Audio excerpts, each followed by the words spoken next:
আসসালামু আলাইকুম। ঈদ পরবর্তী আপনি কি গরু দিয়ে খামার শুরু করবেন এবং কোন গরুতে লাভ ভালো হবে? যদি আপনি প্রথম হয়ে থাকেন তাহলে অবশ্যই আপনাকে আইডি গরু দিয়ে খামার শুরু করতে হবে এবং কমের পক্ষে 16 মাস বয়স হতে হবে। আর ব্যথার সময় অবশ্যই যাতে 2 দাঁত হয় সেই দিকে খেয়াল করতে হবে।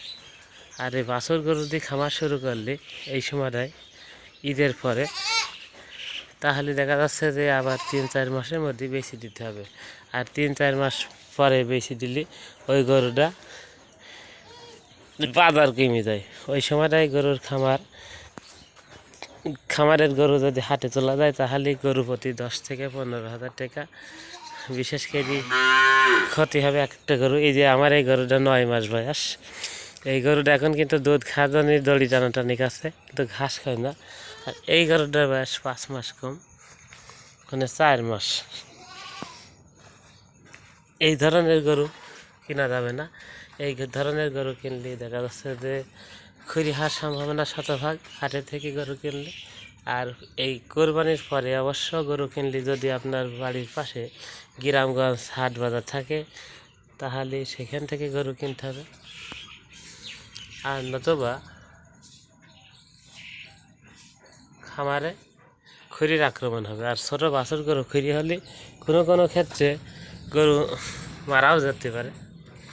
তাই অবশ্যই গরু কেনার আগে খেয়াল করতে হবে যে কী গরু দিয়ে খামার শুরু করতে হবে। যদি ভালো মানের গরু দেখেন তাহলে এলাকার ভালো মানের গাভীর যে গরুটা দুধ বেশি দেয় সেই গরুর বাছুর কিনতে হবে। আর ভালো মানের বাছুরের চাহিদা বেশি, দাম বেশি, এবং এই গরুগুলো 3 লক্ষ টাকা পর্যন্ত বাজার হবে 3 বছরে। এই ব্রাহ্মা জাতের গরু, এটি 9 মাস বয়স, কিন্তু এর মা খুবই ছোটনা ছিল, যার জন্য গরুটা খুব একটা ভালো মানের হয়নি। কিন্তু মাথাটা সুন্দর দেখা যাচ্ছে রোদের মধ্যে। এখনও দুধ খাওয়ার মতন তার অভ্যাস আছে। গত কয়েকদিন আগে কোরবানিতে বেশি দেওয়া হয়েছে। আর এই সময়টায় বিশেষ করে 2-1টা ফ্রিজিয়াম গরু সাথে রাখতে হবে, যাতে ফ্রিজিয়াম গরুতে খায় বেশি, লাভ বেশি। আর ফ্রিজিয়াম শাহিওয়ালের পেটে ফ্রিজিয়াম দেওয়া যায়।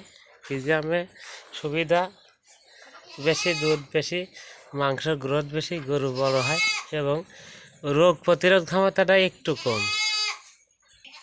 তবে সব রকমের গরু পালন করাই ভালো। বিশেষ করে শাহিওয়াল গরুতে লাভ কম আর লসও কম। আর ফ্রিজিয়াম গরুতে লাভ বেশি এবং রোগের প্রকোপ বেশি। তাই অবশ্য প্রথম যদি কোনো ব্যক্তি খামার শুরু করে তাহলে তাকে অবশ্যই শাহিওয়াল বা দেশি ছোটো ব্রিডের গরু কালেকশন করতে হবে।